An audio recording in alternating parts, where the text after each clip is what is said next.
Greetings everyone, this is Professor Jump. Thanks for signing up for this class. I'm glad you're here. In this video, I'm going to show you everything you need to do to be successful in this class. So as you may or may not know, this class is hybrid, which means that it has a remote component and it has a face-to-face component. Except of course this first week of school in which we're just wholly remote. We'll come back to that. For right now, let's take a look at the schedule so that we're real clear about this hybrid cohort business. So this class meets on Tuesdays and on Thursdays at 1. And as of right now, I can operate with one cohort, with everyone coming in on Tuesday to meet face-to-face in Robeson 121, and everyone being remote via Teams on Thursday. And for both days, I'll post coursework on Schoology. So if it's a Tuesday, and it's a face-to-face class, then bring headphones and a thumb drive so you can store all of your data. And if it's a remote class, please find a nice quiet environment that you're not distracted and you're not bombarded by temptations of your phone or the kitchen or your friends. Please don't be driving. Just try to be somewhere nice and quiet and distraction-free. Okay, let's look at some of the details with the face-to-face class. So on Tuesdays, here's the campus map. On Tuesdays, you'll come to Robeson Hall, which is number 28 here on the campus map. And the room is 121. This is how you do it. If you're here at the quad by the library and you're moving in this direction towards the building, there's the statue with the bust of Paul Robeson right here. And if you're walking into this little crook of the building and you go in this door right here in the corner, 121 will be right there on the ground floor, just a few classrooms down on the left. Okay, 1 o'clock, please be on time for the face-to-face version of this class, because I need to explain some complex things, and it's best if I don't have to explain them over and over again. Now, as for the remote version of this class, I'm going to use Microsoft Teams. And there's a good reason that I'm going to use Microsoft Teams. This semester, students and teachers alike have access to Outlook, which is a really good email platform. So that means your email will look similar or just like mine. And if you go to the tools available in Outlook, you've got a calendar. And as soon as I set up that meeting, the class will show up on your calendar, and then all you got to do for the class that day is just click on it. Here's an example. I'll go next week to this meeting I have to go to, click on it, and it just says join, and that's it. All right, so just look at your email on Thursdays at 1, maybe at 12:59. Find the class, click on it, and prepare to enjoy learning about computer music technology. So let's look one more time at this Word document with the table. Tuesdays, come to Robeson, and Thursdays, dial into the class via Teams. And I'll give you more information on how to use the remote technology of Teams moving forward. Let's take a look at the Schoology component of this class, because it's quite an important one. So I won't be handing out anything to you. Instead, I'll be giving you all of the assignments and assessments remotely via Schoology. This is both for the face-to-face and for the remote version of this class. So once you've logged on to Schoology, scan your list of courses. Find this one, Computer Music Technology, and it brings you here to the Materials page.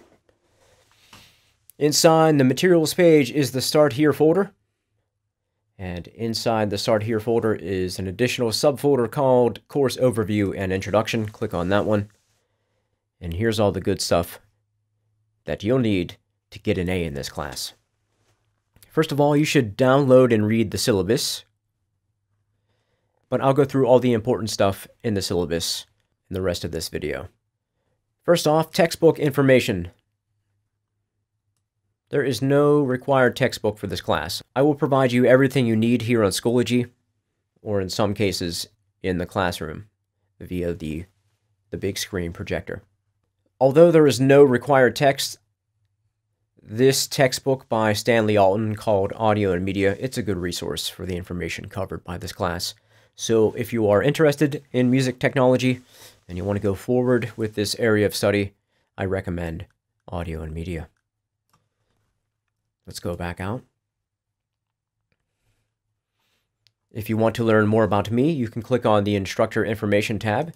Importantly, inside is my email address, bjump@centralstate.edu. So if you need to get a hold of me, please feel free to use that email address and contact me. Let's look briefly at the course description and the learning outcomes. So this class introduces technology used by professional musicians to compose, produce, and distribute music. It focuses on notation software, MIDI sequencing, multi-track recording, and the Digital Audio Workstation. That all sounds awesome. So after having taken this class, you should be able to describe common music technologies, like the stuff I just mentioned above, sequencing, audio recording. You should know what that stuff is, be able to explain it to someone.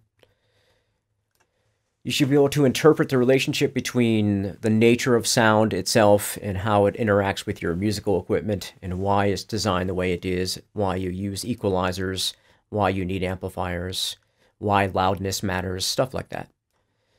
You should be able to operate computers and MIDI controllers to compose, notate, and arrange music. This is probably going to be the most fun component of this class. You're going to get to make your own original music using MIDI controllers and computers. I'd be excited about this class if I was a college student.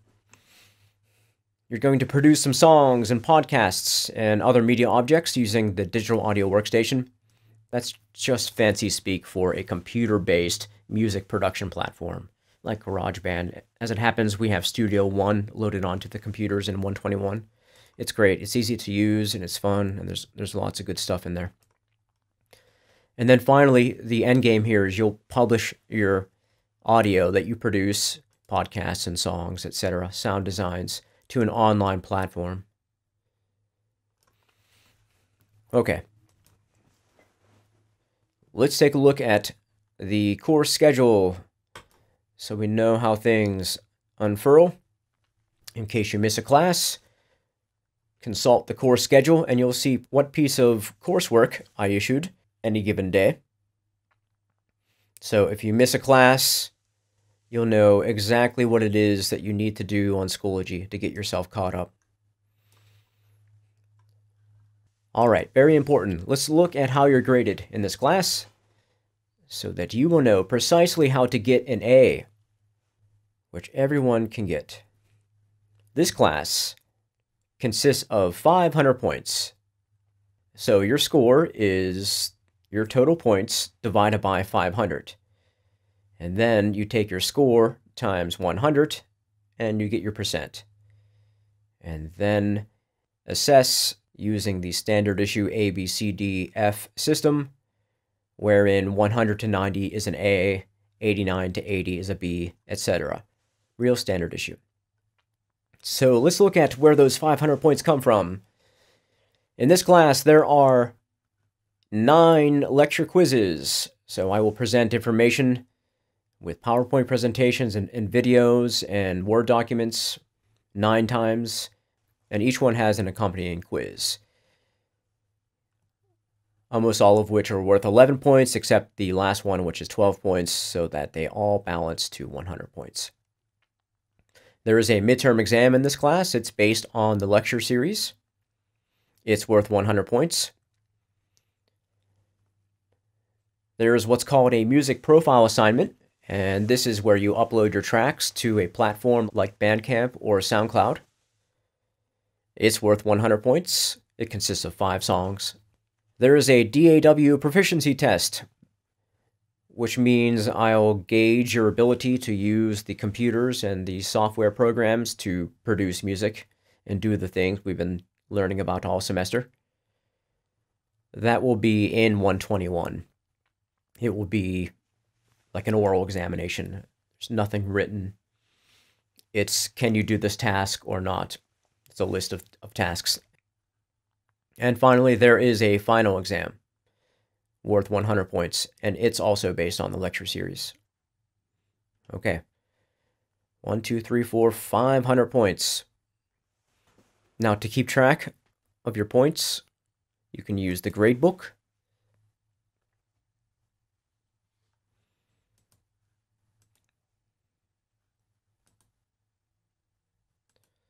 If you select full term from this toggle switch, you'll see the coursework that I've published. So far, I put one of those lecture quizzes up. And as soon as I publish more coursework, these cells will become populated with their names. So check out the gradebook to keep track of your score. Okay. Thank you for watching this video. I hope that it helps you get an A. And I will see you remotely on Tuesday. Please pay attention to your email, as I will be trying to communicate to you using your school's Outlook email address. It should end in edu, your first initial, your last name, at centralstate.edu. That should be your Outlook email. In any case, I look forward to meeting you. And once again, thanks for signing up for this class. I hope that you get something from it. Take care.